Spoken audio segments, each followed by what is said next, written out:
네, 1부를 시작하도록 하겠습니다. 우선 첫 번째 순서로 서울대학교의 김경동 명예교수님의 강연을 들어보도록 하겠습니다. 오늘 주제는 마을과 사회학이라는 주제로 교수님께서 말씀 드려주실 것입니다. 여러분들 큰 박수로 맞이해 주시길 부탁드립니다.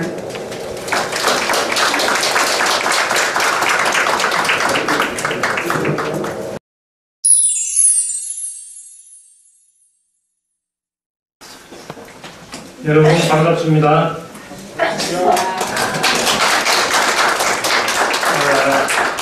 오늘 인구 천만의 거대 도시 서울시가 마을을 생각한다? 좀 이상하지 않습니까? 마을 그러면 저 시골에서 정말 촌락이 전형적으로 머리에 떠오르는데 이 거창한 대도시에서 마을을 참 이것은 정말 신선한 발상입니다.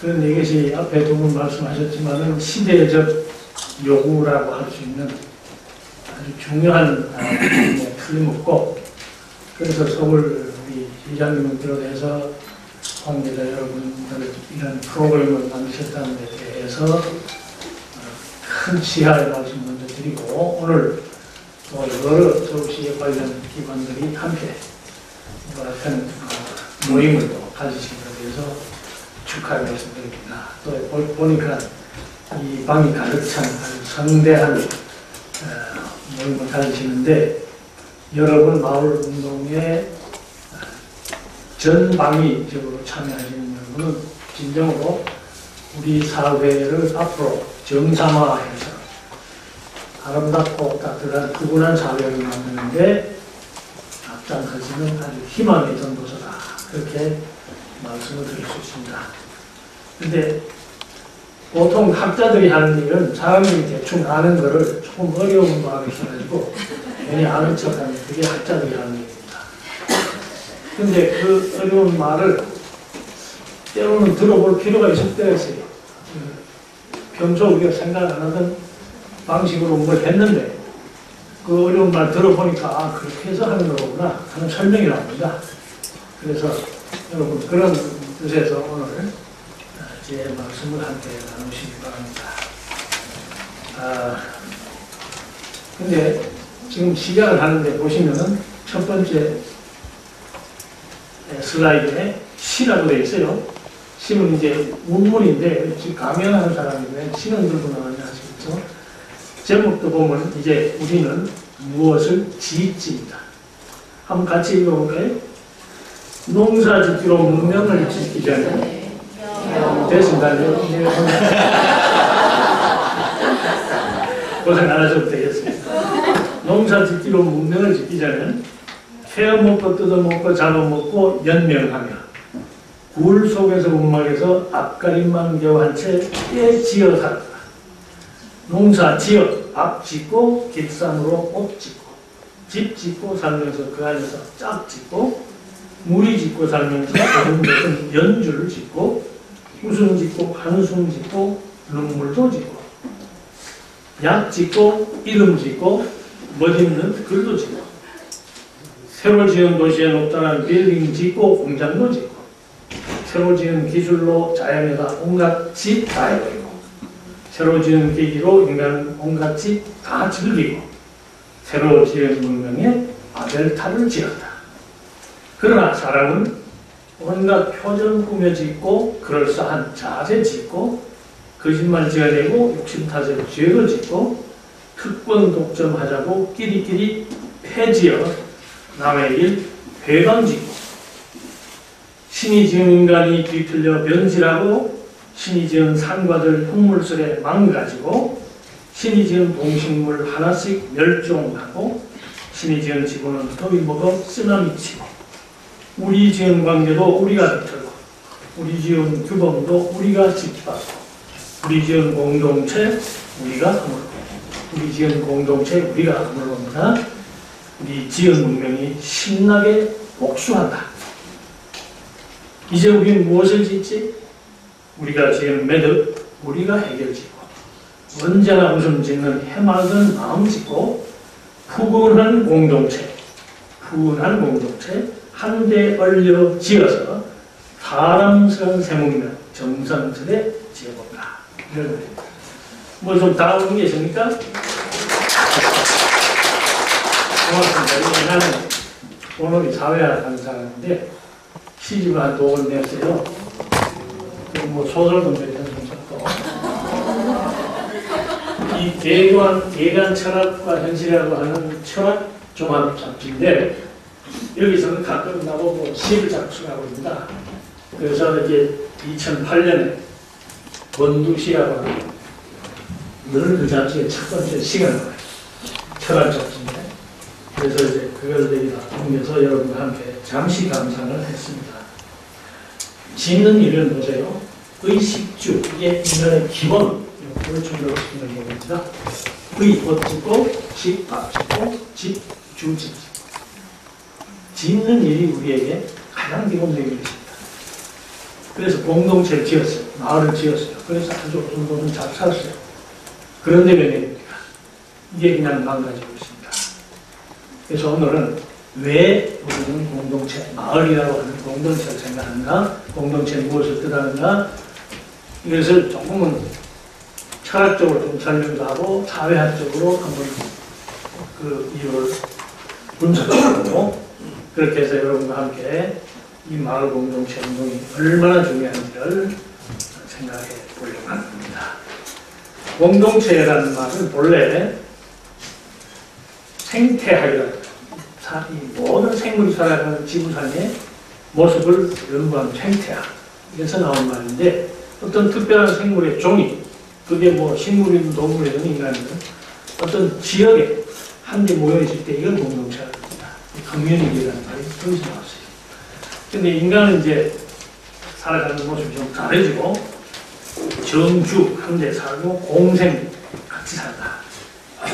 한 군데 이제 공간에 모여서 같이 산다. 이것이 공동체의 본래 뜻입니다. 근데 대체로 우리가 공동체라는 말 할 때는 가족부터 시작합니다. 제일 소규모고 사회의 가장 기초단위인 없어서는 안 될 가족. 그리고 친족, 그리고 이웃, 마을, 졸라, 때로는 지역의 조그만 교회 이런 것을 머리에 떠올리게 됩니다.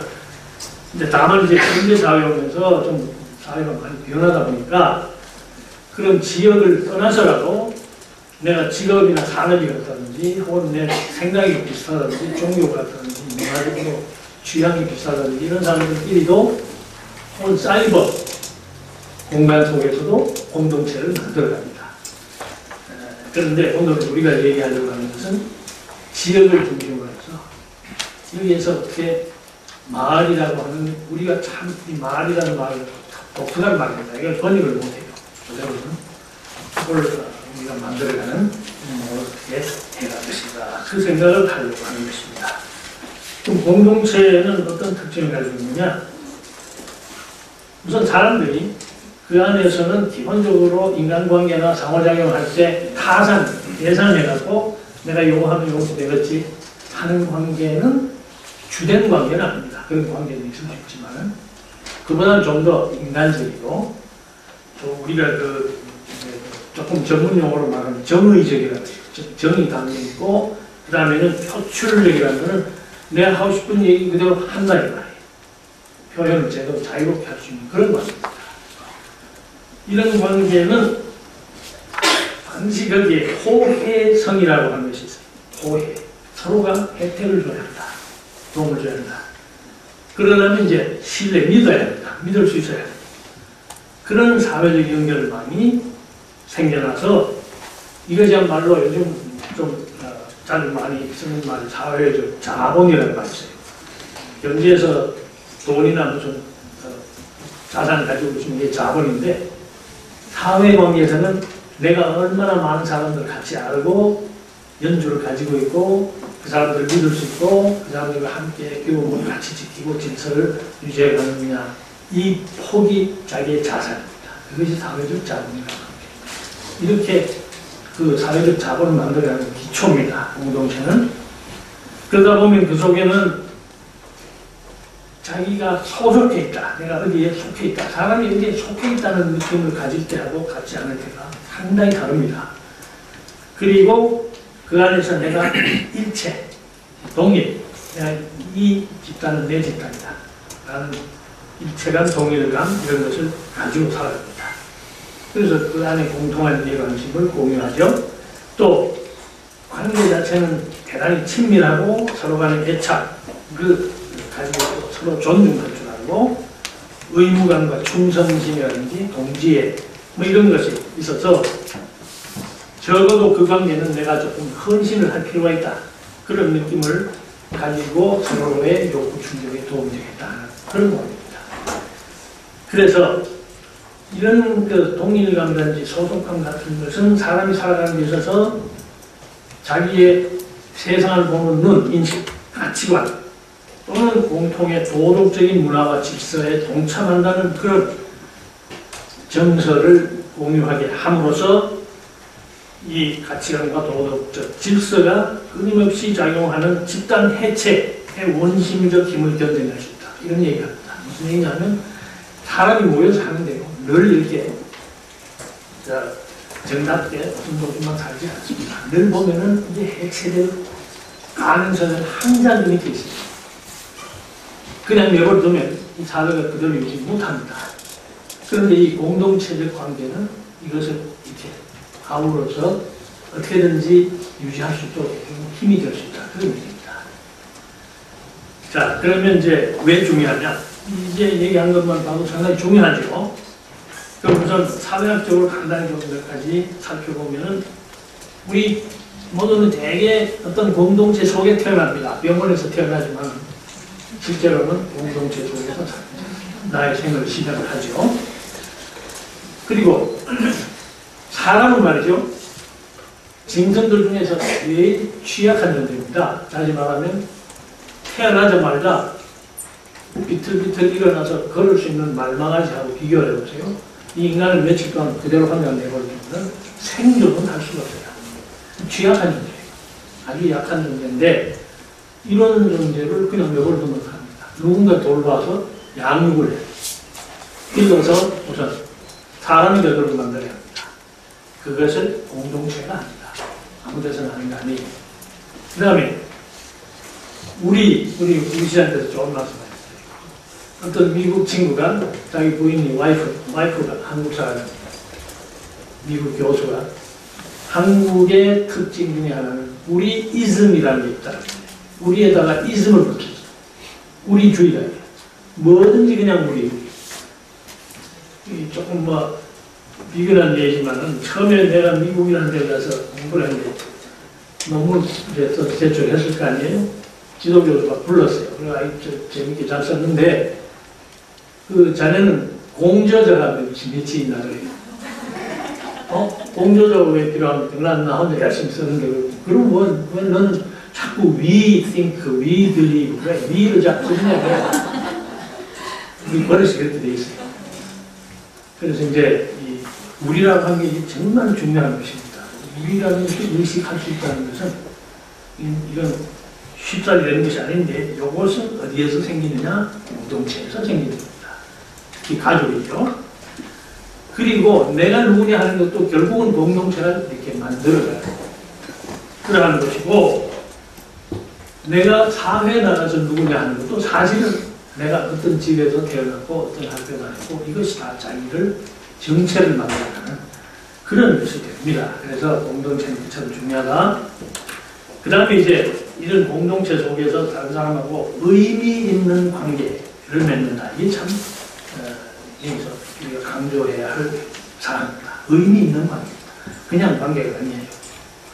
그리고 여기서 소속하고 안정감을 느끼게 되고 다음에 이제 철학하는 사람들 공동체주의라고 하는 커뮤니테리아니즘이라고 하는 철학이 있는데 여기서는 뭐라고 한마디로 얘기하냐면 공동체라는 것은 그 자체로서 도덕적으로 선이다 그랬습니다. good 그래서 이 자체가 선이다. 더 얘기할 필요 없다. 왜 그러냐?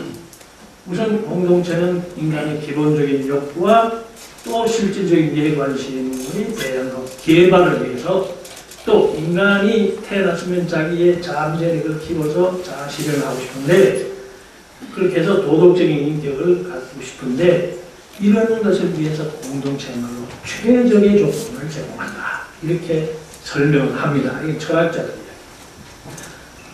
그래서 이런 공동체 같으면은 이 좋은 공동체라면 그 인간관계는 대단히 사려가 깊고 온화하고 친절하고 따뜻하고 때로는 자신의 이익을 기꺼이 양보도 하고 희생도 하는 그런 관계를 조성해 준다 하는 얘기입니다. 그러니까 이런 데서는 서로 믿을 수가 있고 형제 같은 협동을 추구하게 됩니다. 그래서 서로 욕망을 충족시키는 데 도움이 되죠. 또 구성원들 간에는 필요할 때는 연대를 하고 서로가 일반적으로 화합해주고 서로가 책임을 지고 이런 일을 하게 됩니다. 그리고 철학자들 얘기가 이 정의라는 말을 많이 쓰죠. 도덕적인 공동체가 되려면 여기에는 공정하고 정의로워야 된다 했습니다. 그래서 그 안에서 서로가 애착, 인자, 사랑 이런 것으로 서로 돌봐주고 그리고 좀 서로 마음에 들더라도 관용하는 건전한 마음가짐을 장려해주기 때문에 그렇다. 그래서 동정심 같은 이타적 충동이 거기서부터 발현할 수 있다. 그리고 생태학이 이게 처음에 했죠. 원래 커뮤니티라는 게 생태학적 개념이라고 그랬는데 이 생태학에서 말하는 생명체는요. 절대로 혼자 있는 것이 의미가 없습니다. 왜냐? 생각해보세요. 왜 불교에서는 미물이라도 함부로 해치지 말라고 했겠어요?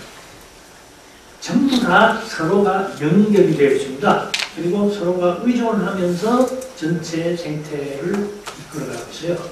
그 속에서 우리는 살고 있습니다. 그렇기 때문에 나는 내가 잘나서 독립적으로 나 혼자 뭐 할 수 있다?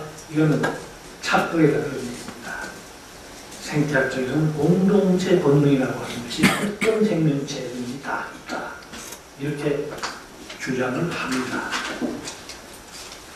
그 다음 이제 조금 심리학 쪽으로 넘어볼까요? 사회심리학, 행복조사합니다. 또는 삶에서 얼마나 만족하고 사느냐. 또 의과대학의 서울대학 같은 데는 장수연구소가 있어요. 오래 사는 사람들 만나서 조사를 해보니까 물론 뭐 건강한 것도 좋고 돈이 있는 것도 좋고 다 좋은데 최상위 가장 중요한 요인이 뭐냐? 행복, 만족감, 건강, 장수, 최상위의 요인은 좋은 관계를 이어가면서 살아가는 사람들이 가장 행복하고 만족스럽게 오래 산다 하는 이야기입니다. 관계. 근데 그 관계가 의미 있는 관계가 나는 거죠. 근데 오늘날 어떻게 돼가느냐? 고립, 고독, 사생활 때문에 격리, 그리고 도피하고 은둔한다고 해요. 그 은둔이라는 데 보시면 코커닝이라고 영어로 쓰십니다. 코커닝 뭔지 아시죠? 번데기. 번데기가 들어가 있는 꽃이, 그것을 코커닝이라고 합니다. 참 희한하죠. 루에 원래는 자기 입에서 몸에서 실을 뽑아가지고 자기를 완전히 가둬버립니다. 요즘 우리 살아가는 것은 이렇게 자기를 감추고 가둬놓고 살아요. 뭐 한 가지 쉬운 예를 들어볼까요? 자주 이 예를 듭니다. 난 원래 그 아파트라는 건축 형태를 좋아합니다. 그래서 한 20년 저 신림동 꼭대기에다가 단독주택 멋있게 지어놓고 아주 유명 건축가 예술의 전당을 설계한 그 친구가 그 설계를 해서 아주 멋있게 이렇게 흰칠을 해놔서 사람들이 지나가면서 언덕 위에 하얀 집 그렇게 별명까지 붙였는데 여기서 20년을 잘 살았어요. 그리고 IMF 하려고 재테크에 완전 실패를 했습니다. 거기서 그렇게 살 필요가 없죠. 아파트를 아마 한 두 사람 대건이라도 20년 동안 갈아 옮겼으면은 지금쯤은 아마 준재벌 정도는 됐습니다. 근데 그 아파트가 왜 난 그냥 싫은 게 아니고 왜 이것이 좋지 않은 것이냐. 지금 아파트에 살고 있어야 하는 좋지. 지금도 계속 빨리 떠나려고 나는 조르고 있습니다. 우리 안주인한테. 요 두 채가 있어요. 두 집이 있잖아요. 아파트 들어가는 현관에서 문이 이렇게 둘이 있어요. 요 문과 문사이, 이것도 대단히 거창한 철문입니다. 바람 한번 불면 확 닫힐 때는 골치가 찡한데, 이 문과 문사의 거리가 채 1m 내립니다. 근데 이 옆에 102호에 사는, 난 101호인데, 얼굴도 잘 모르고, 이름도 모르고, 뭐 하는지도 모르고, 식구가 몇인지도 모르고, 그렇게 지금 12년째 살고 있습니다. 이것이 우리의 지금 삶의 현장입니다. 여러분은 그런 거 의식 안 하고 사시는지 모르지만, 이 정말 마음속으로 항상 이렇게 해서는 안 된다 하는 아픔을 가지고 있습니다. 그럼 왜 같이 인사 좀 하고 그러지 그러냐? 그거 함부로 못한다 이게. 예, 상대방이 좋아할지 어떨지 잘 감당이 안 되기 때문에 그렇습니다. 그러다 보니까 관계가 피상적이고 서로가 헌신 몰입하는 그런 관계가 아니고, 요즘 보세요. TV, 스포츠 구경, 이런 거, 모든 다중매체, 그 다음에 심지어 게임, 스마트폰, 전부 혼자서 뭐 기계야, 혹은 어떤 큰 대중하고만 상대하고 있지, 이제 개인과 개인이 상호작용을 자주 그렇게 하지가 않습니다. 결국은 구경꾼 문화가 됐다. 앉아서 구경만 합니다. 그러면 인간관계가 형성이 안 되죠. 이런 조건들이 결국은 행복하고는 좀 거리가 멀어질 수 있는 요인이라 하는 얘기입니다. 그렇게 해서 외롭게 살면 어떻게 되느냐? 병들어도 힘들고 혼자 있으면 안전해도, 보세요. 이제 서울도 안전한 거리가 못 됩니다. 서울이 안전하다고 유명했었는데 이제는 안전하지 않죠? 또 이제 말한 것처럼 누구하고 친하게 지낸다는 게 어색해져요. 그러니까 자꾸 피합니다. 그리고 혼자 있으면 자기 시각이 자꾸 이렇게 좁아질 수밖에 없잖아요. 결국은 자기 문제이기 됩니다. 그리고 이 기독교에서는 그런 얘기를 합니다. 외로움은 영혼을 황폐하게 만든다. 영혼을 황폐한다는 이건 엄청난 이야기입니다. 인간에 있어서. 거기다가 극단적 개인주의, 이것이 거기서 생겨나고, 요즘 우리나라가 자살 세계 제1위, 그 다음에 최근에는 자꾸 무슨 어른들이 애를 때리고 자꾸 딴짓하고, 심지어 목숨까지 자살하고, 또 교실에 가가지고 흉기를 그냥 휘둘러서 아무나, 소위 말하면 아몰라 범죄를 저지르는데, 이 사람들이 되게 진단해보면 외로운 사람들입니다. 고독이라고 하는 것은 우울증을 자아내는데 첫 번째 요인이고, 우울증은 자살, 범죄 등의 첫 번째 요인입니다. 이것이 그 다음에 나오는, 하여간 이런 문제가 생겨나서 결국은 좀 공동체가 필요해졌는데, 왜 그러면 이걸 치유하려면 어떻게 되느냐? 본래 인간의 심리적 요구 중에 가장 중요한 특히 사랑, 소속, 용납, 인정, 성취 이런 것을 충족하고자 기초를 욕구가 있는데, 이런 것이 결국 공동체가 만들어주고 채워주고, 그리고 아까 말한 것처럼 의미 있는 관계를 갖고 싶어한다. 의미를 찾으려는 존재이고, 그래서 이와 같은 공동체에 대한 요구는 인간의 기본 욕구다. 이렇게 설명을 하고 있습니다. 그럼 왜 그런 마을 공동체가 그 얘기를 하느냐? 결국은 세상이 바뀌어서 그래요.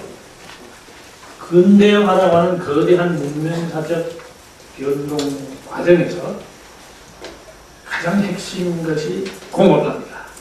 공장 짓고 사람들이 전부 직장으로 떠나가버리고 집에 있지 않죠. 그렇게 하고 도시화입니다. 도시화는 농촌에서 참 사람들이 거대한 도시로 뿌리를 뽑혀서 나가 살게 됩니다. 자, 이런 과정에서 다 아시는 얘기입니다. 먼저 공동체의 핵심 가족이 어떻게 변해가고 있느냐. 여기 뭐 숫자는 생략을 합니다. 요약해서 설명하자면 첫째, 혼인율이 이만큼 떨어진 일은 우리 유차장 전혀 없었어요. 옛날에는 전부 거의 99%다 혼인했습니다. 무슨 장애가 있지 않은 장애자까지 다 했어요. 그래서 명절 때 집에 가면 너 언제 장가가냐 시집가냐 하는 얘기가 괜히 마음에 걸리는 그런 이야기인데 요즘은 언제 장가가냐고 시집가냐 그러면 그거 뭐 때문에 시집갑니까? 그럽니다. 혼인 안 한다는 말이에요. 혼인율이 떨어졌어요. 그 다음에 혼인하더라도 늦지막이 해야 합니다. 저는 12살짜리하고 16살짜리 살았거든요. 농경사회생이 필요했어요. 노동력이 필요했어요. 요즘은 꿈도 못 꾸는 이야기죠. 학교 다녀야 되는데. 극하고 학교 졸업하면 그 다음에 취업을 해야 하는데 이 대학 졸업하면 취업을 할 수 없어요. 그럼 이제 늦춰야죠. 그 다음에 뭐 좀 직장 얼마나 가지고 있는데 장가하려니까 뭐가 없어요. 집이 없어요. 집이 얼마나 좋아졌는가. 뭐 이런 그런 문제들이 많아서 혼인 연령도 올라가고 있어요. 하더라도. 그 다음에 혼인한 다음에 어떻게 합니까? 딩크입니다. D-I-N-K. Double income, no kids. 둘이서 맞벌이해서 돈 벌고 자식이라는 건 애물단지다. 필요하다. 우리끼리 재밌게 살자.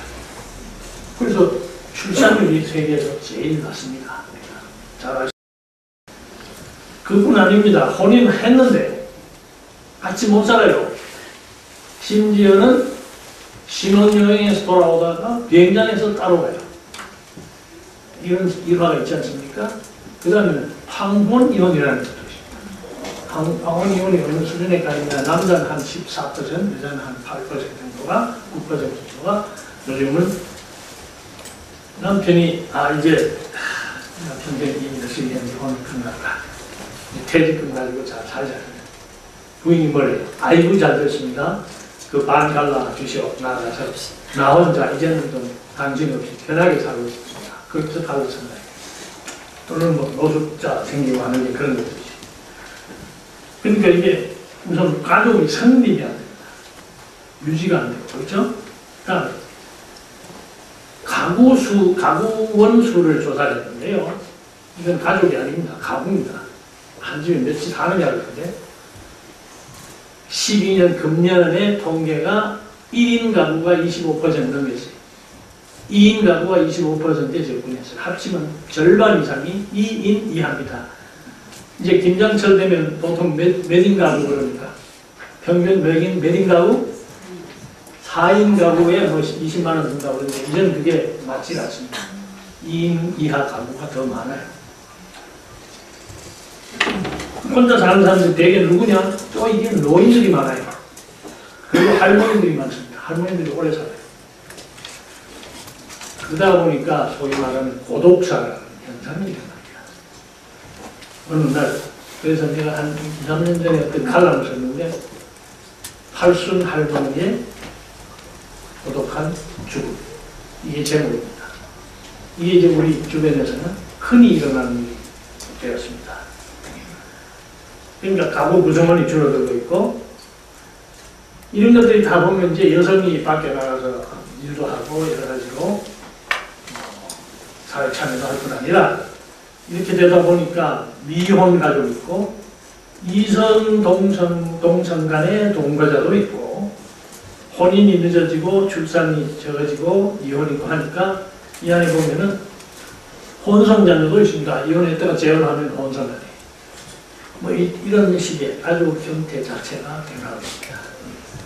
그리고 노부모를 모실 거냐 젊은 학생들한테 물어보면은 한 절반 이상은 절반 가까이는 뭐 사회가 알아서 해야죠 이럽니다. 대신에 노부모더라 그러면 자녀하고 나중에 같이 사시겠습니까? 그러면 싫다 그럽니다. 한 가지 아주 독특한 예가 있습니다. 아주 유명한 서울대학 교수고 부인도 교수인데 이 따님이 이제 혼인해서 자녀가 생겼어요.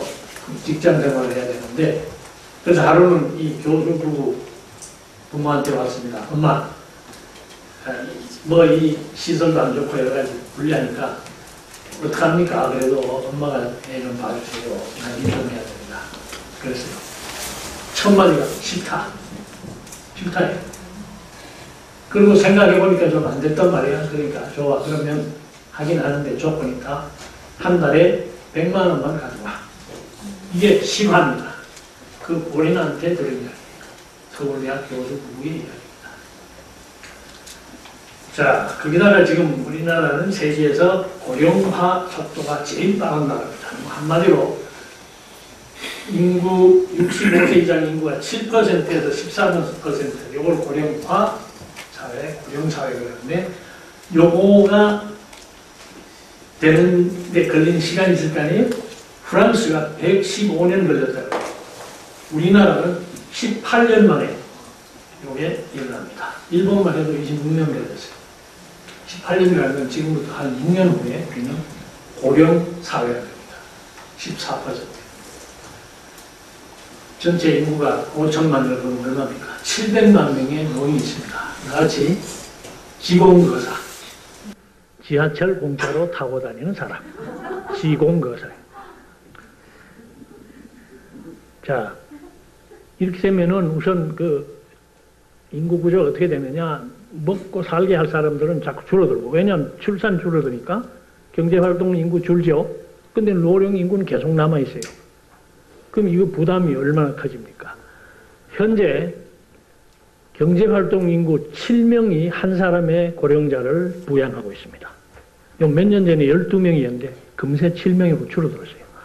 이게 앞으로 한 30년, 한 세대쯤 가면은 2명의 여러분 같은 분들이 2분이 나 같은 노인네를 부양을 해야 되는 사회가 됩니다. 이것도 아주 엄청난 복지 부담이 되는 거죠. 자,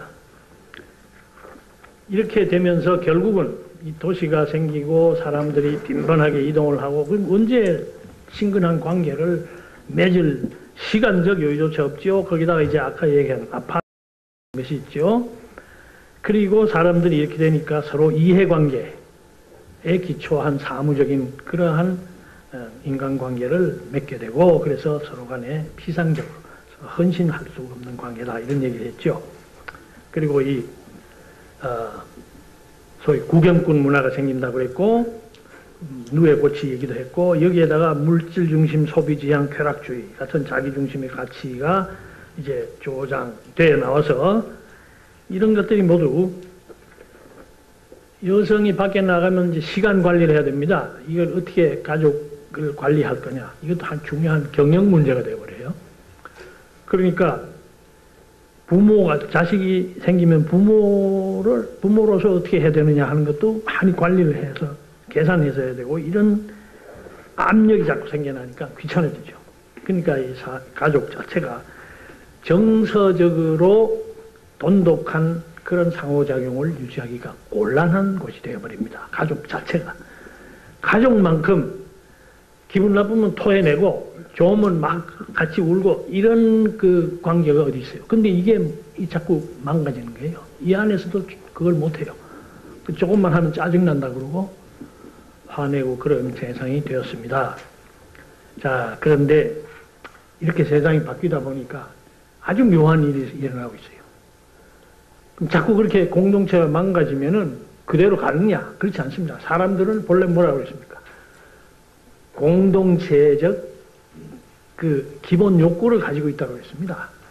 그러니까 이걸 못 채우니까 자꾸만 공동체를 새로 탐색하고 동경하게 되고 관계를 갈망하는 문화가 만연해지고 어떻게든지 좀 의미 있는 관계를 좀 가졌으면 좋겠다 하고 줄이고 있다. 목말라 하고 있어요. 그래서 여기에 커뮤니티 빌딩이라고 하는 이걸 우리말로 좀 제대로 번역하면은 공동체 짓기입니다. 빌드, 짓는 거 아니에요. 공동체 짓기 운동이 활발하게 일어나고 있습니다.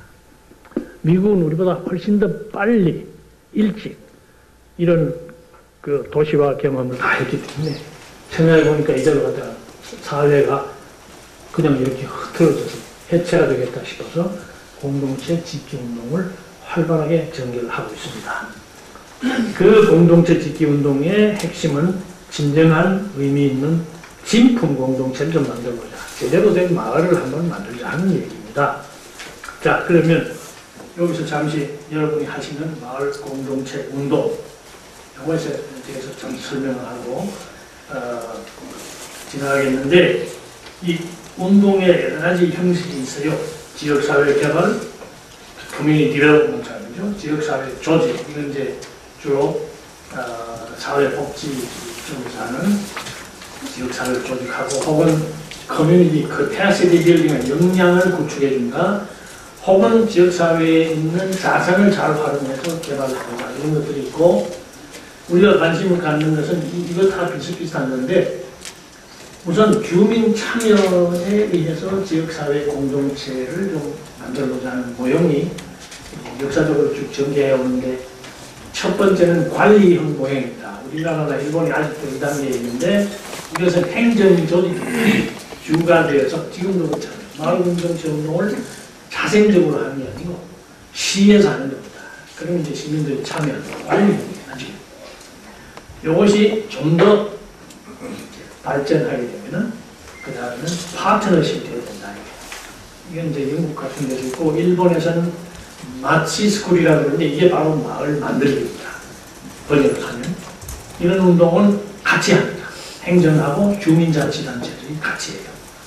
그리고 진짜 주민자치로 가면은 스위스 같은 데는 거의 주민들이 모여서 총회해서 거기서 여러 가지 정치적인 활동을 다 하는 그런 모임도 있습니다. 자, 이런 걸 염두에 두고 지역사회 공동체를 짓게 하는 커뮤니티 빌딩의 내용에 관해서 잠시 한번 살펴보시면, 주된 목적이 뭐냐? 주민들의 삶의 질을 향상시키고 지역사회의 문제에 대한 인지를 하면 거기에 대한 해결을 하려고, 무엇보다도 마을을 살면서 행복한 곳으로 만들겠다 하는 이러한 주민의 비전과 꿈이 있을 때 이 진짜 공동체 짓기가 성공할 수 있다는 얘기입니다. 그래서 이걸 하려면 우선 주민 중심으로 해야 되고, 자조적, 소위 자생적 그런 프로그램들과 운영을 강조를 하고, 여기에는 반드시 주민의 자발적 참여가 절대적으로 필요한 것입니다. 주민 참여는 어떻게 할까요? 그리고 강제로 그러다 하시오 해서는 의미가 없습니다. 자발적으로 해요. 그리고 자원이 필요하거든요. 여러 가지 인적, 물적. 그건 어디서 가져오느냐? 때로는 내 호주머니에서 나와야 하고, 때로는 가서 정부에서도 도움을 받고, 때로는 기업체 가서도 도움을 받아서 해야 된다. 그리고 특히 중요한 것은 파트너십입니다. 네트워크를 만들고 파트너. 여기 있는 정부하고 여기 있는 기업체하고 파트너가 되라는 겁니다. 누구 쪽에 종속이 아니고 누가 지원해 주니까 누구 간섭을 하고 그게 아니라 서로가 주체가 돼서 이게 중요하니까 함께 합시다 하는 파트너십이 필요합니다. 그리고 이 제일 중요한 게 이제 지역사회 조직이 되도록이면 돈독한 인간적인 관계, 공동체적인 관계를 만들어야 한다. 그 속에서 공동체가 만들어지는 것이 중요한 거지, 모여서 뭘 좀 같이 해서 마을에 도서관 사람 만들었다, 그것 자체가 중요한 게 아니야. 왜 하느냐? 그 안에서 공동체가 자꾸 생겨나야 한다. 그래서 이거 하려면 지도자가 필요한데, 바로 여러분 같은 분들이 이제 지도자로 나서서 또 그 안에서 새로운 마을을 형성해가면서 한 것입니다. 자, 특히 여기서 우리가 유념해야 될 것은 뭐냐? 물론 구체적으로 공리적이고 실질적인 목표 달성도 중요합니다. 그 과정도 중요합니다. 하지만 어떻게든지 이 운동에 참여하는 모든 주민들은 공동체적인 소속감을 가질 수 있어야 하고, 서로가 일체감을 느낄 수 있는 그러한 공동체적 관계, 특별한 관계, 의미 있는 관계, 이것을 만들어가는 것이 필수적이다. 그래서 마을 공동체 운동이 뭐냐? 결국 처음부터 끝까지 주민의 자발적 참여에 의해서 공동체적인 관계를 만들어야 한다. 이것입니다. 이게 핵심입니다. 그래서 내가 최근 책을 하나 냈는데요. 책 제목이 자발적 복지사회입니다. 요즘 정치하는 분들 자꾸 나라에서 세금 걷어서 복지하겠다고 그러는데 이거 좀 위험한 생각이에요. 그거 잘하면 좋은데요.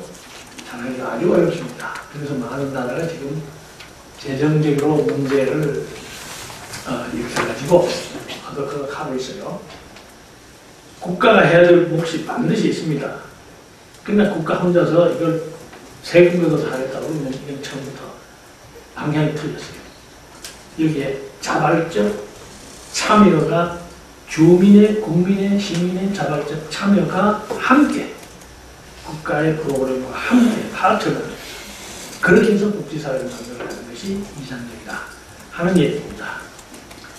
이 자발적 복지사회를 우리가 한번 성격을 잠시 좀 살펴보고 끝이려고 하는데 중요한 것은 공동체 독립을 위해서입니다. 우리 목표가 공동체 독립을 위해서 집합적인 행위를 하는데 함께 모여서 하는데 반드시 구성원 모두가 자발적으로 참여해야 되고 그리고 공공복지 목표에 자발적으로 봉사하는 원리가 들어가야 된다. 자발성과 봉사입니다. 국가 혼자는 하기 힘드니까 시민사회가 가지고 있는 많은 자원을 이거 왜 그냥 내버려 두는가. 잘 활용을 해야 된다. 그런 얘기입니다. 그래서 이게 파트너십이 중요하다는 얘기를 거듭 얘기하고 있습니다.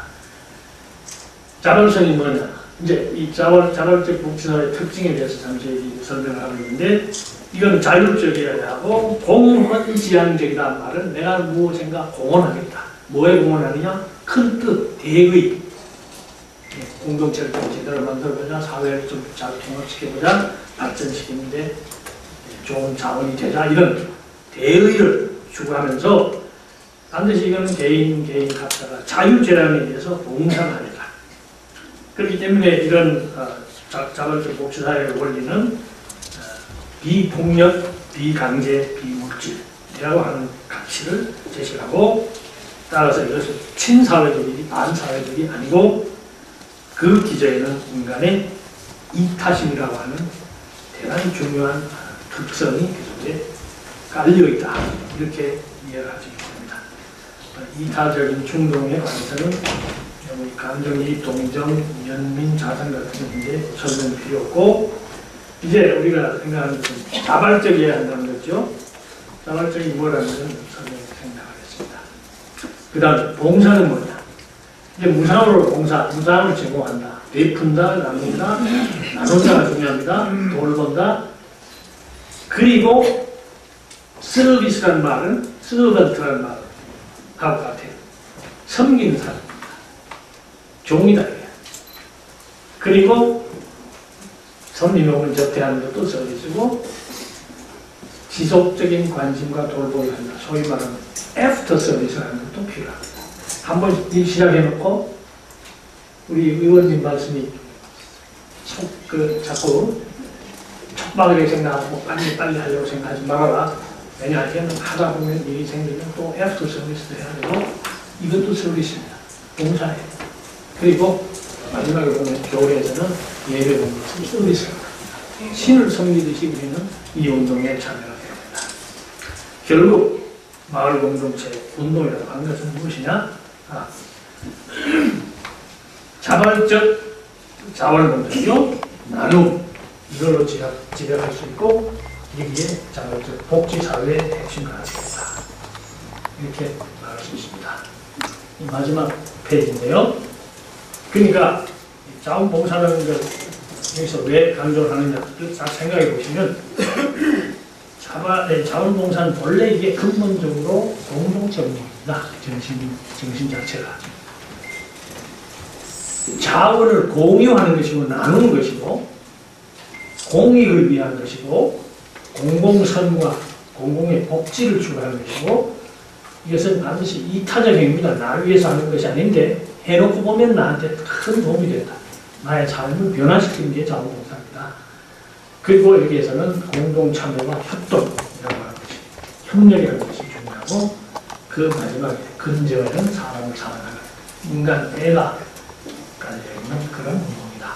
이 마을 만들기 운동도 결국은 하나의 자발적인 자원봉사 차원에서 공동체 운동이다. 이렇게 믿으시고 열심히 헌신적으로 참여하시면은 삶에도 변할 뿐 아니라 여러분의 삶 자체가 엄청 변한다고 하는 그런 희망을 가지고 열심히 참여해 주시면 우리 사회가 크게 좋은 사회로 나아갈 것이라는 희망을 품고 있습니다. 감사합니다.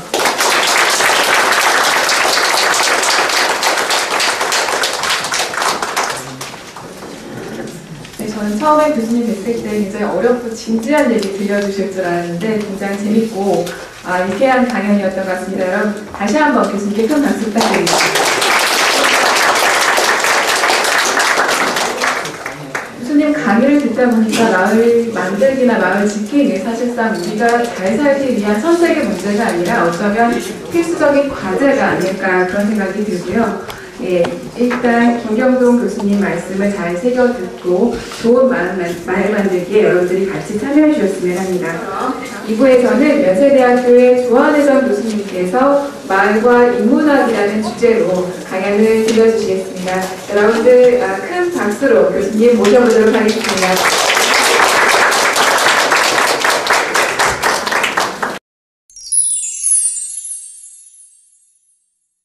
만나서 반갑고요. 제가 셰프에게 들은 얘기는 여기 계신 분들이 이미 마을에 살고 계신 분들이라고. 그래서 왜 서울시에서 난리를 치지? 뭐 이렇게 생각을 하고 계실 거다라고 말을 들었어요. 실제로 지금 마을 일을 하시고 계시는 분들한테 좀 당황스러운 일일 수 있을 것 같은데, 그래서 제가 오늘 왜 이 서울시에서 난리를 치는가 이 얘기를 드리면서 실제로 이 일을 함으로 저는 그간의 마을에서 우리 사회에서 가장 필요한 일을 하신 분들이 가장 적은 수입을 가지고 가장 빡세게 활동을 해오셨는데, 앞으로는 이 일이 그렇지 않아야지만 우리가 실제로 마을을 만들고 살아갈 수 있잖아요. 그래서 우리가 열심히 하고 있는데 왜 저래가 아니고 어떻게 하면 이런 사람들이 많아질 수 있을까? 우리 동료가 어떻게 하면 많아지고 어떻게 하면 우리가 뭐 임금을 더 받자 이런, 사실 마을 만들기 하는 분들은 그걸 그렇게 중요하게 생각은 하지 않죠. 그렇지만 어느 정도 잘 살 수 있어야 되고, 그래서 전 사회에 도움이 되지 않은 일을 하는 사람들은 1000만 원 이상의 월급을 받고, 정말 사회에 도움이 된 사람은 100만 원을 못 받는 그런 사회는 미래가 없거든요. 그래서 실제로 서울시에서 이번에 이렇게 나온 거는 그런 시대가 아니어야 된다. 그러니까 사회에 좋은 일을 하는 사람이 제대로 먹고 그 일을 지속적으로 해갈 수 있어야 되고, 임금 차이가 몇백 배씩나 하등의 이유가 없는 것이다. 이런 논의들을 우리가 하면서 정말 같이 협력해서 마을 만들기를 해야 되겠다는 생각합니다. 그래서 김경동 선생님이 정말 좋은 말씀을 해주셨는데, 사실은 이제 선생님 사회학을 하시고 저는 문화인학을 하는 거죠. 둘 다가 인문학을 하는 사람이네요. 제목에서 오히려 선생님은 아는 것처럼 하지만 사실 인문학자들의 얘기인데, 사회학에서는 그런 얘기를 많이 하잖아요. 여러분들이 고등학교 때도 대학교 때도 배우셨겠지만, 실제로 우리 마을 중심의 집단주의 사회가 조선시대에면, 그리고 옛날에 우리 마을 지금도 돌아가면 어른들한테 잘 인사하고 야단 맞고 뭐 이렇게 하는 그 사회라면, 이제 이 자본주의 사회는 이익 사회다. 이익 결사체들이 자기네 이익을 계속 모집하고 그거를 협상하고, 지금 선거철이 되니까 그 집단이 다 튀어나와서 난리치는 걸 볼 수 있잖아요. 그래서 이익 사회인데 이 사회가 더 이상 버틸 수가 없다라는 거예요.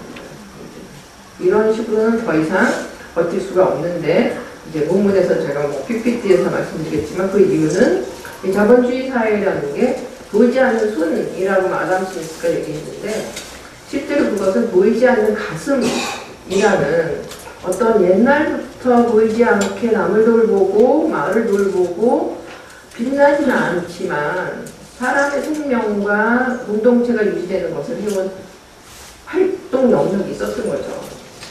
그 영역이 계속 가면서 이 자본주의라는 그 이익 추구의 사회가 가능했는데, 이제는 그 일을 하던 분들이 어떻게 되셨어요? 전부 일하러 나가셨잖아요. 자식들 그 고시 공부하는 돈을 내기 위해서 50대 엄마들이 다 나가버렸거든요. 실제로 그런 보이지 않는 가슴에 일을 하는 분들이, 그분들이 다 자원봉사를 하시고 지금까지 마을을 유지해 가신 거예요. 보이지 않게. 근데 지금 자원봉사를 하실 분들이 급격히 줄어들고 하실 수가 없어요. 왜냐면 애가 취직도 못하는데, 그리고 남편은 생각보다 빨리 실직을 했는데 아무리 자원봉사를 하고 싶어도 돈을 벌어야 되거든요. 그래서 뭐 정부 정책으로도 뭐 여성들의 직업 활동이 활발해졌고 뭐 이런 좋은 것처럼 얘기하지만 그건 하나도 좋은 게 아니죠. 우리가 원해서 하는 노동이 사실 아닌 거죠. 그래서 굉장히 심각한 시대에 우리가 살고 있고, 그래서 그런 맥락에서 어떻게 그 이익사회가 이제 더 이상 갈 데가 없게 됐다. 그래서 거기에 해법은 소통사회다라는 얘기를 하는 거거든요. 다시 공동체. 근데 그거의 정말 핵심은 어떤 장소에 근거한 그 공동체적 삶인 거죠. 그게 이제 특별한 사람들이 모여서 공동체를 자발적으로 새롭게 만드는 것보다는 지금 내가 살고 있는 곳에서 상부상조하는 이웃을 만들고 하는 그런 삶입니다. 사실은 그 취지에서 서울시가 여러분들과 해온 것, 그렇지만 지금은 위기의 시점에 있는 부분에서 그거 위기라는 것을 인식하고 그 다음 단계에 그럼 우리가 누구와 손을 잡고 우리가 원하는 사회를 만들 거냐 라는 얘기를 하자라는 그런 것입니다. 그래서 제가 오늘 준비한 PPT가 약간 그런 맥락의 얘기인데요. 이 약간 청년들을 중심으로 준비를 한 거예요. 이것은 핑크 플로이드의 The Wall이라는 굉장히 유명한 70년대 초반에 나온 노래가 있죠.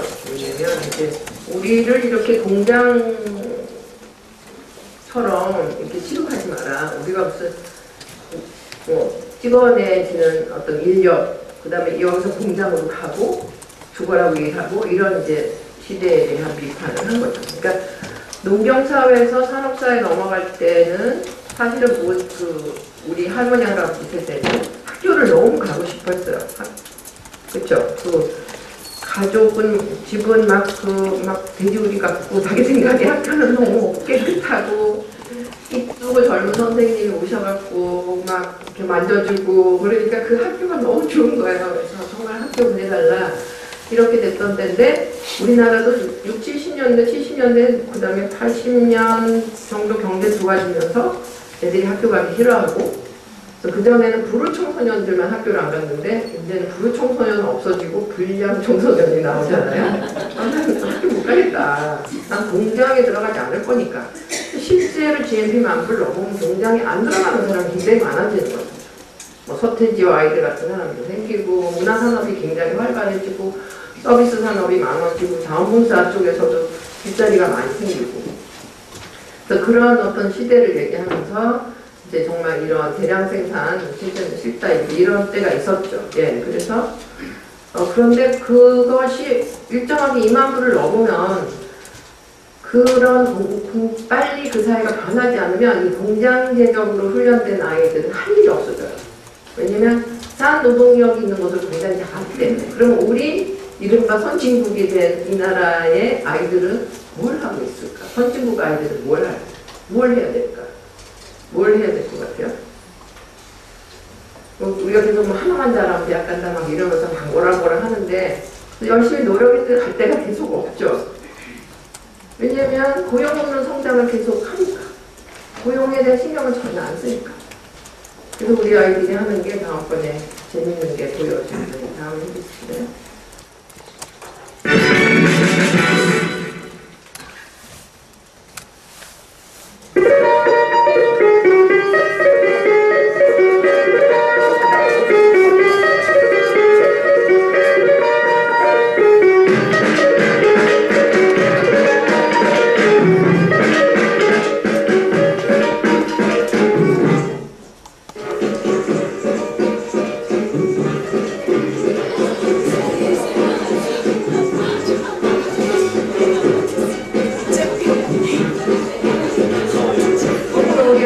이러거나 하고 놀면 되는 거죠.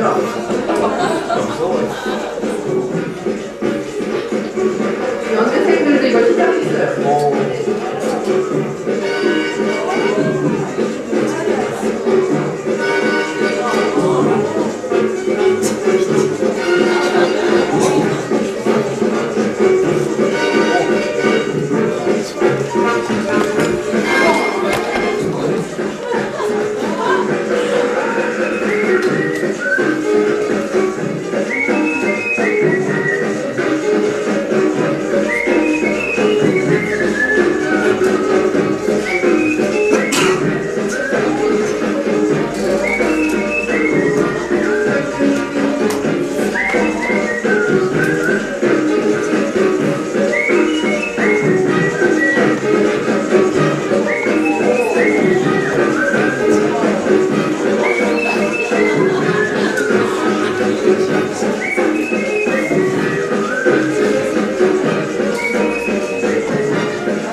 이게 우리 애들의 상황이에요. 그리고 어떤 면에서 우리들의 상황. 네. 그래서 직업은 없고, 사실은 인터넷 팬이 돼서 게임하는 것보다는 이게 100번 낫죠? 6개월 된 손자가 있는데 나중에 이렇게 하기를 바라고 있어요. 오늘 아침에도 칼럼을 하나 썼는데 15살 때 저런 거 하겠다. 왜 애들을 그렇게 가둬놓냐. 졸지 않았냐. 뭐 이런 거를 썼는데 이렇게 탈성장, 경제 성장이 더 이상 가능하지 않죠. 어떤 문명이나 이렇게 국선을 그리거든요. 지금은 분명히 내려가는 시대예요. 그걸 계속 맞지 않는 것처럼, 계속 경제 성장을 할 것처럼, 경제가 조금만 좋아지면 집값이 회복될 거다라고 하면서 모든 사람을 하우스푸어로 만드는, 사실 그런 상황이 우리가 있어요. 네. 이걸 지지하지 않죠. 그게 가장 심각한. 그래서 어떻게 고용을 하는 식으로 사회를 갖고 갈 거냐, 이게 사실 국가에서 해야 되는 일인데, 기업들은 어차피 우리는 이윤 추구하는 조직이다라고 했으면 기업을 나불할 수는 없어요. 그러니까 안 가면 되는 거죠. 하지만 국가는 우리 돈을 가지고 뭔가를 하는 조직이에요.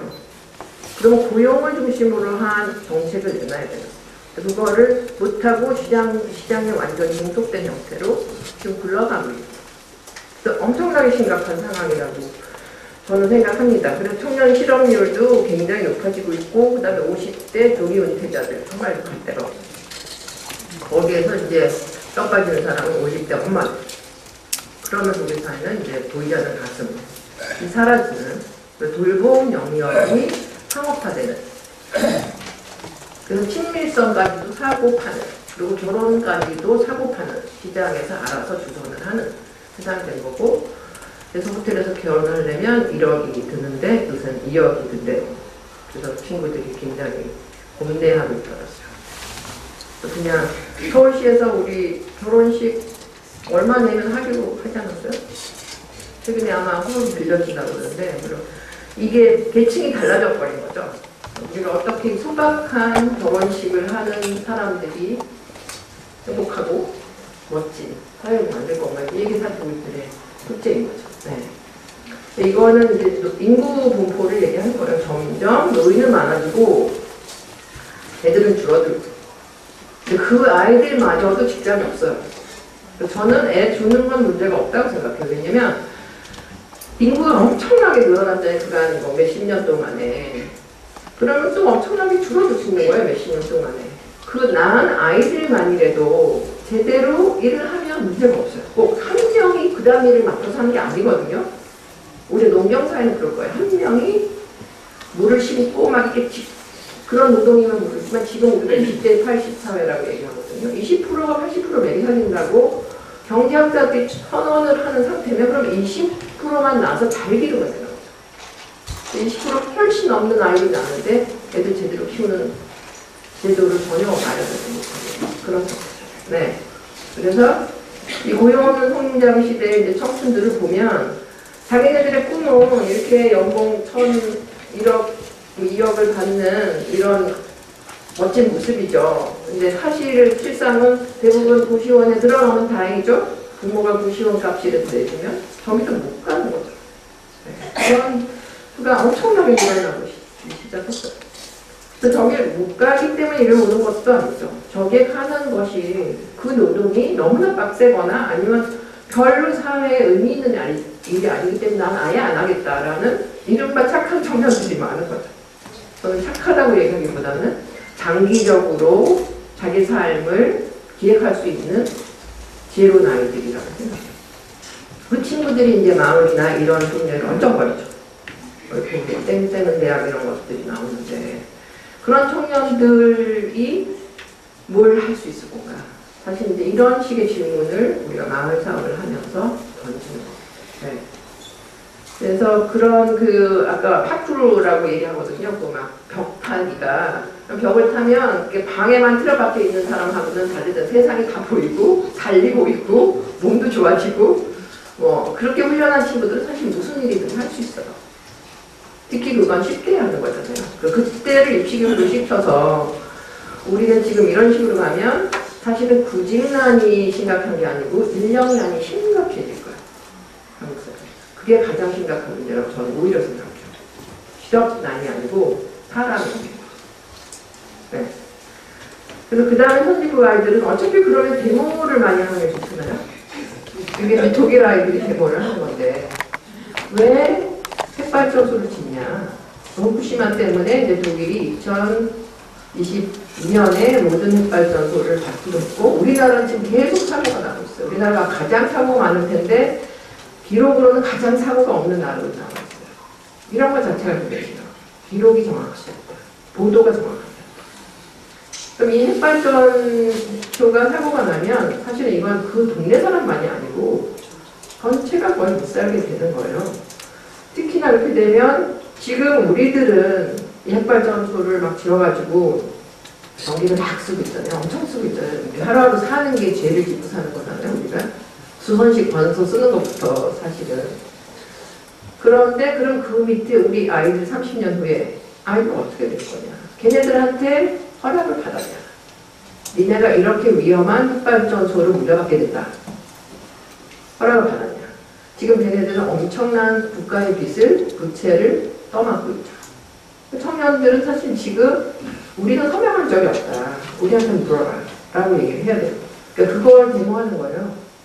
그리고 어른들도 여기서는 이것은 그래서 결국 그 핵발전을 안 짓기로 한, 발전소를 안 짓기로 한 회의 17일의 윤리위원회예요. 과학자 어쩌고 뭐 전문 이런 게 아니고 윤리위원회예요. 이거는 세대 간의 형평성에 어긋난다.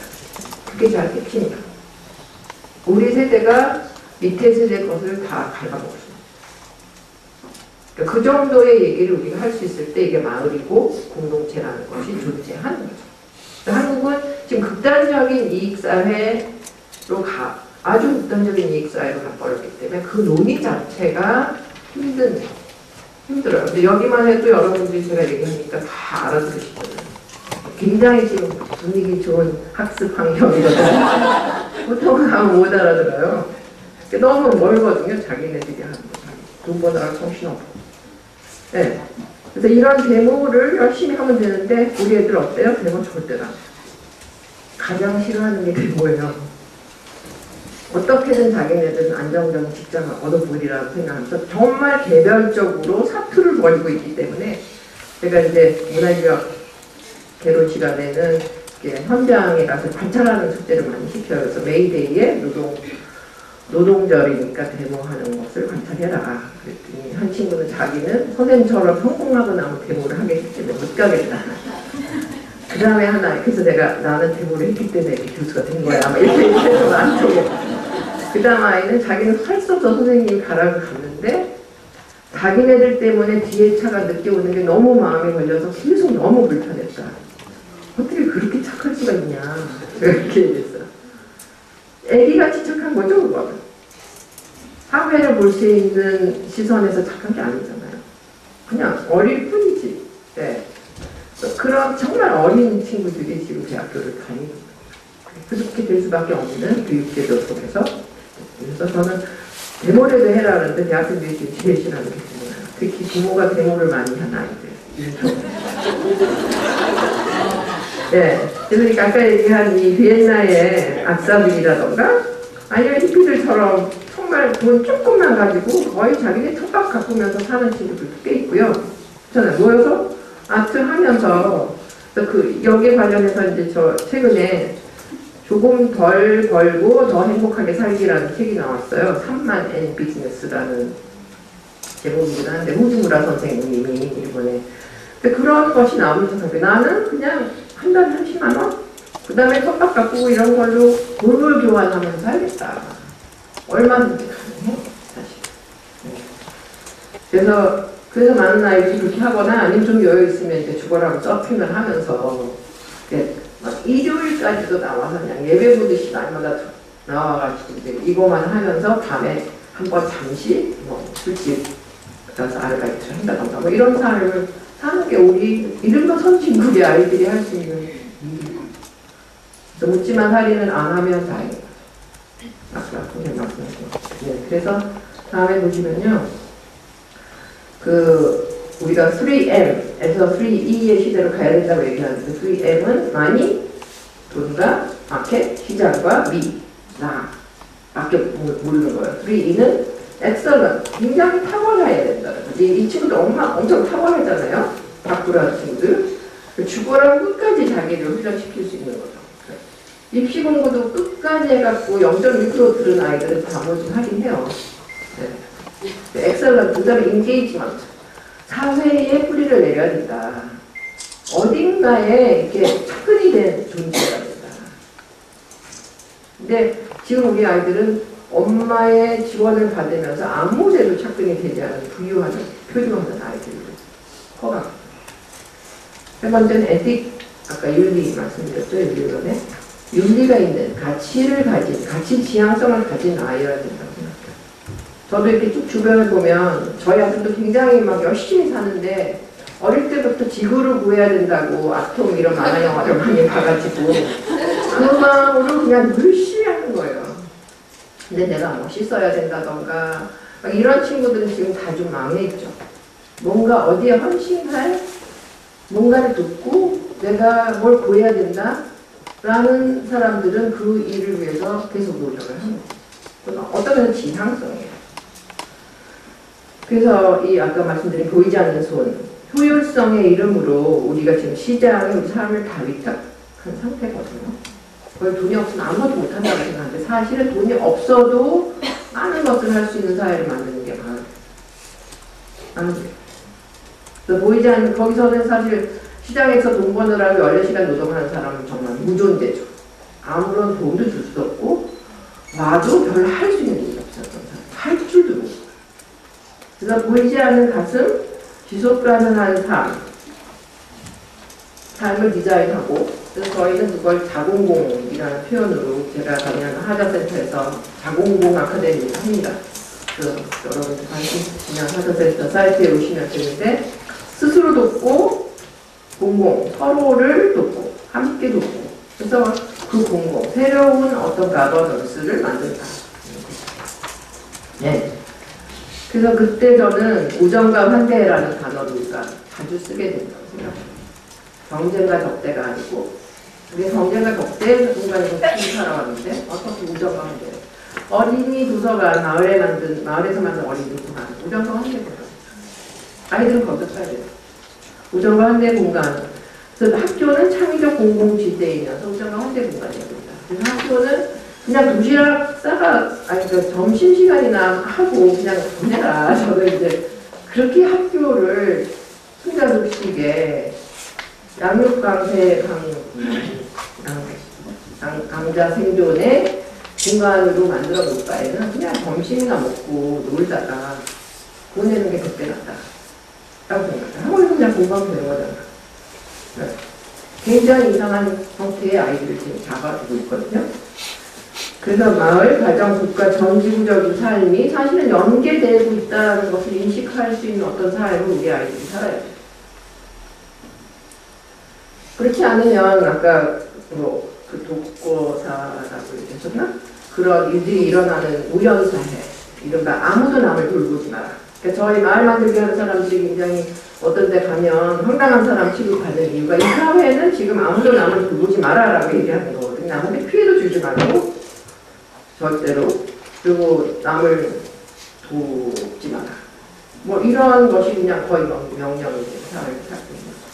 그걸 무형사회라고 얘기하고, 일본도 이게 꼭 이기고자 해서 아무도 남을 돌보지 마라가 아니고 어떤 식으로든 사람들을 고립시켜서 그냥 자기 돈 버는 그 부분, 거기서만 자기를 확인하면서 살게 하는 구도는 자본주의가 굴러가기는 너무나 좋은 구도예요. 그래서 사람이 살기는 너무나 힘들고, 그래서 지금 우리가 먼저 굉장히 피로사회라는 얘기를 시작한 거죠.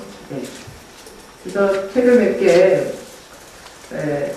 소개해드리면, 결국 우리가 지금 해야 되는 건 마을이라는 활동을 통해서 낸 자원봉사나 우리가 지금 누군가를 위해서 하는 활동을 통해서 새로운 노동의 시대를 열어야 되거든요. 그렇죠? 노동 자체를 돈을 많이 버는 사람이 더 가치 있다.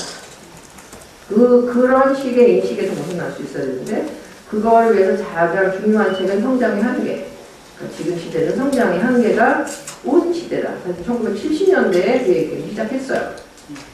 그걸 확실히 인식하고 재생에너지라던가 뭔가를 갔었으면 우리 사회가 지금보다는, 우리 인류가 지금보다는 좀 낫을 텐데, 좀 그렇게 계속 전쟁을 하는 중이죠.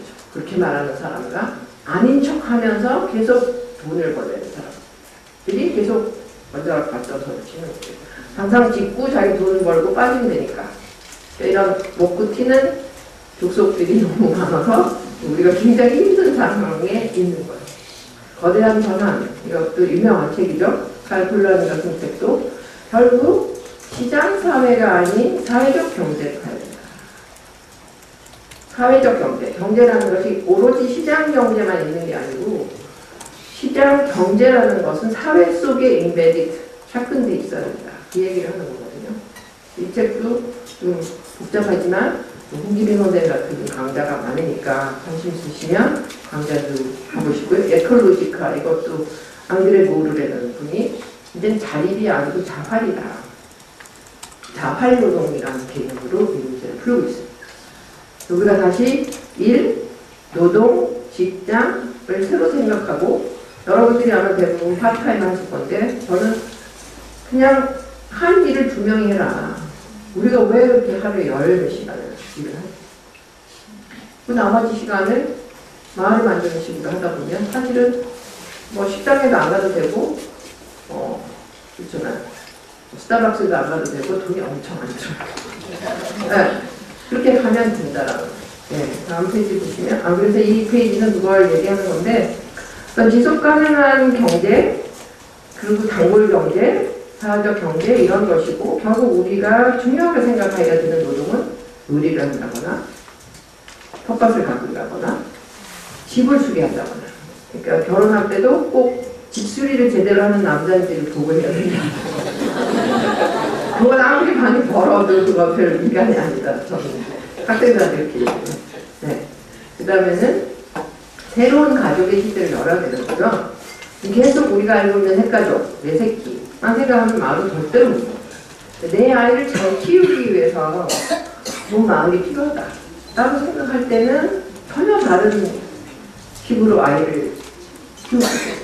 저희 어머니도 항상 아들 하나 키우는데 10명을 키웠다. 그렇게 말씀하세요. 저희가 외동아이들 하나 있는데 제가 볼 때도 좀 심각했던 것 같은데 계속 집에 와서 밥 먹는 거죠. 네, 그래서 이렇게 아무도 남을 돌보지 마라라는 책도 이미 나와 있거든요. 이 책도 보시면 엄지호 씨가 쓴 굉장히 재미있는 책이에요.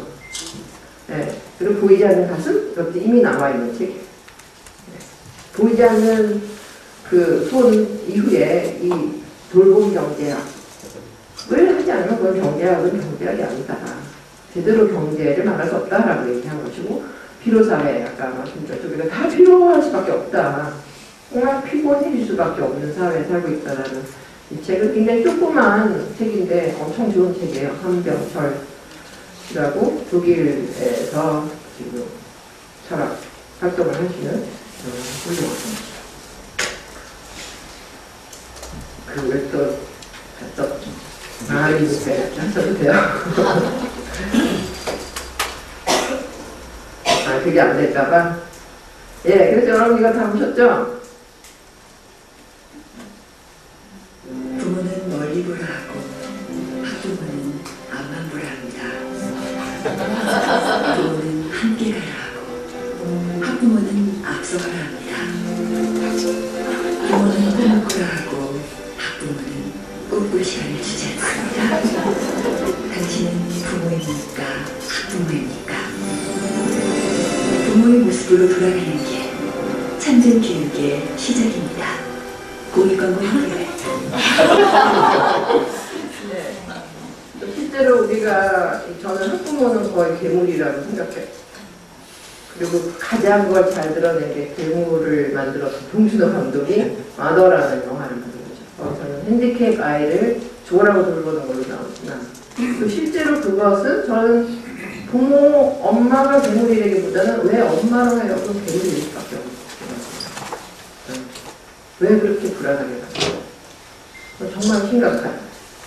아무도 남을 돌보지 마라라는 사회에서 아이를 돌봐야 되는 유일한 사람, 우리 남은 게 지금 엄마가. 그래서 그렇게 갈 수밖에 없는 거예요. 엄마들이 모여서 같이 돌보지 않는 사람은 괴물이 될 수밖에 없어요. 너무나 불안하니까. 가족의 탄생, 이 영화도 보셨죠?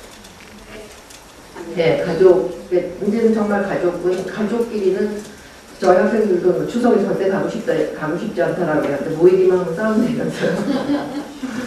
네, 그러니까 정말 낯선 사람들이 만나서 주거 공동체를 행복하게 갖고 가는 것도 가족이에요. 사랑이 헤어졌다가 만나는 게 더 좋은 가족을 만들 수 있어요. 네, 이 옆에는 느티나무 도서관, 여러분 다 아시죠? 박영수 선생님이 하시는 이 선생님도 그냥 작은 도서관을 자기 아이를 키우면서 만든 것이 지금 엄청나게 훌륭한 도서관으로 분당에 다 꼭 가보시고요. 여기서 공부할 큰 아이들이 자기 결혼식도 꼭 여기서 할 거예요. 이렇게 네, 결혼식 1억을 걱정할 필요가 없는 거죠. 네. 그 다음에 새로운 학습의 시대를 열어야 되는 거죠. 그래서 지금 저희가 이런 얘기하는 것들이 새로운 학습의 시대인데 지금 우리 시대는 아무도 남을 돌보지 말고 넌 끊임없이 웃고 명랑한 척하고 긍정하라 라는 게 명령이에요. 우리 학생들도 자기 개발서를 너무 열심히 밑줄을 치면서 보내요. 성경이에요. 아침에 일어나서 할 10가지, 아침에 일찍 일어나면 성공한다, 이런 말도 안 되는 계속 밑줄 치면서 나 아침 일찍 일어났어. 이렇게 이제 자기 혼자서 자기 주문을 외우면서 살면 대학은 들어와요. 그 다음에 어떻게 살 건지. 그거에 대해서 이제 긍정의 대신. 그런 긍정은 널 대신할 거다. 갈등을 찍을 거다라는 책이 굉장히 좋은 책이 남아있고요. 교육 불가능의 시대, 이것도 지금 우리가 학교에 애들 보내면서 그래도 대학은 가겠지. 대학은 다 가요. 왜냐면 애들 인구수가 줄기 때문에 대학은 다 갈 수 있어요.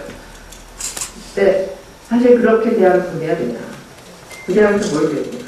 그까지의 과정에 우리 아이들이 어떤 복을 받게 되냐. 이게 정말 심각한 거죠. 정말 배움과 성장이 거의 불가능해졌다라는 것을 교사들이 쓴 책이 교육 불가능의 시대라는 굉장히 좋은 책이고요.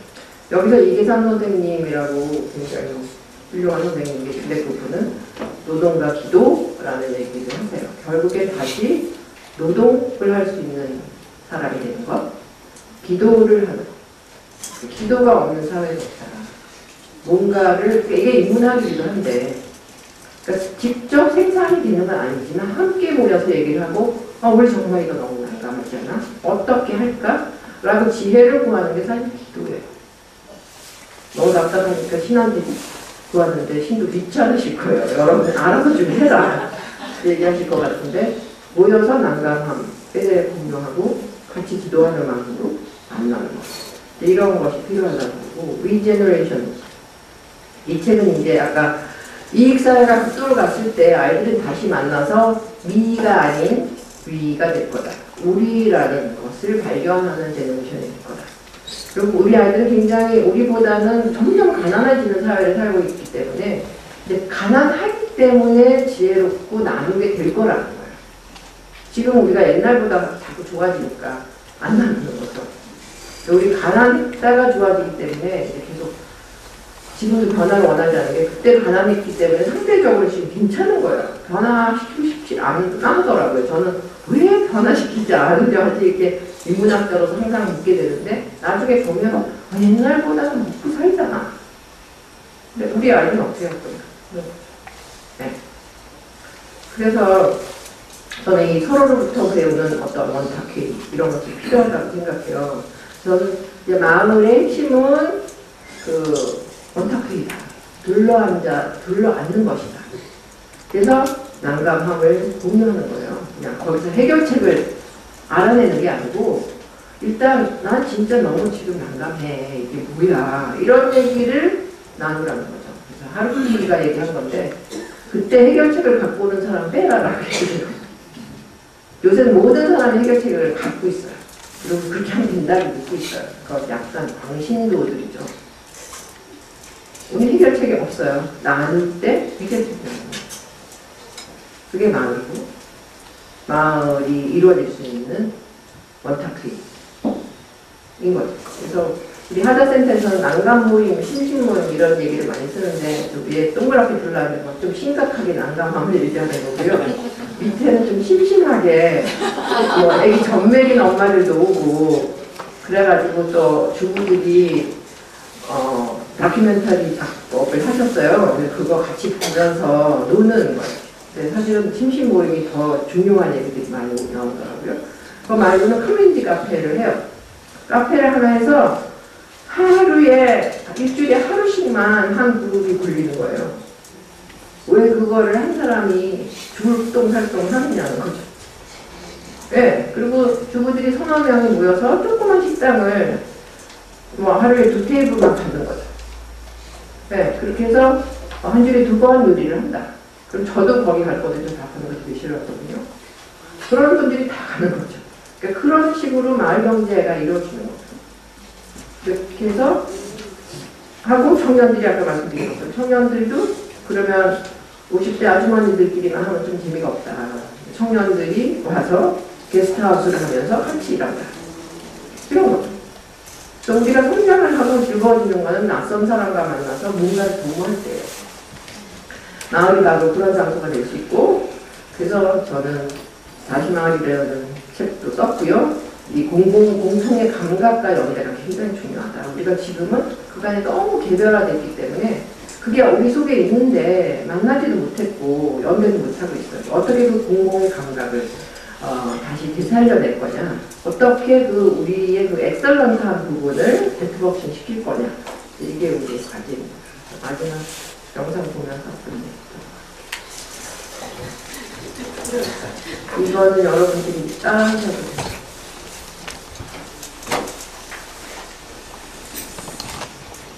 굉장히 유명한 바비 맥걸린이라는 창의적인 음악하는 사람이죠.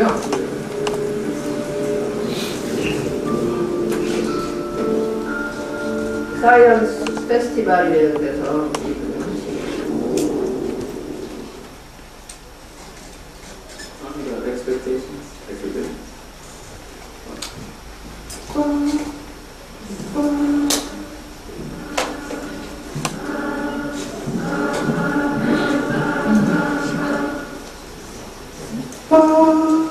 라포라포를 따라하세요.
근데 저희들 속에 이런 공통의 뭐가 흐르고 있어요. 근데 지금 우리 사회는 저걸 빼내면 안 돼. 아까 김경선님 말씀하신 것처럼 수변지심이 있고 같이 살고 싶은 게 있고 이게 있거든요. 그거를 하면 너는 라고 계속 지금 받아온 거죠.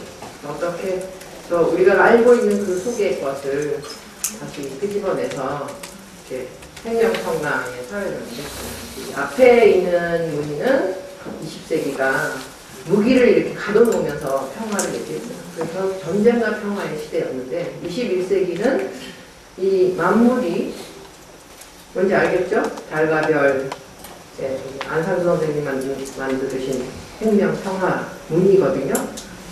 모든 사물이 같이 공존하고 소생하고 살아갈 수 있는 그런 시대로 만들 거냐 하는 것이고 그 핵심이 결국 마을 그러니까 봉사만 하는 것은 아니고요. 이 큰 틀에서 우리가 하는 활동이 꽃을 필 수 있도록 같이 열심히 해보겠습니다. 감사합니다.